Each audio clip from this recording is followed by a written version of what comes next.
ఇవాళ ఆయన half KG mutton, KG chicken తీసుకొచ్చాడు. మామూలుగా అయితే half KG mutton, half KG చికెనే తీసుకొస్తాడు. నేను ఈరోజు చెప్పానమాట ఎక్స్ట్రా ఇంకొక హాఫ్ కేజీ అందులో బోన్లెస్ తీసుకురమ్మని.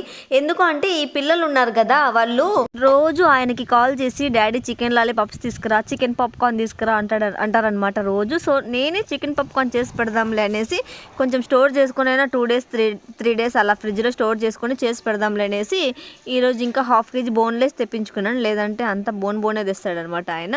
సో ఇంకా నేను ఇది ఎందుకు మ్యారినేట్ చేస్తున్నాను, పాప్కార్న్కి ఇట్లా మ్యారినేట్ చేయకూడదు కదా అంటే, ఈ ప్రాసెస్ కాదు కదా అంటే, చరిష్మాకి ఫుల్ జ్వరం వచ్చిందండి. ఫుల్ అసలు తట్టుకోలేనంత విపరీతమైన జ్వరం వచ్చింది.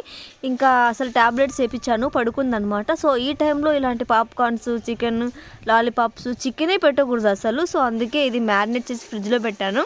పొద్దున్న నుంచి పచ్చిగా అలాగే ఉందండి ఫ్రిడ్జ్లో, అందుకే మ్యారినేట్ చేశాను. తనకు బాగా అయిన తర్వాత నేను తనకి పకోడీ ప్రిపేర్ చేసి ఇస్తానండి, ఇంకేం చేయలేదు.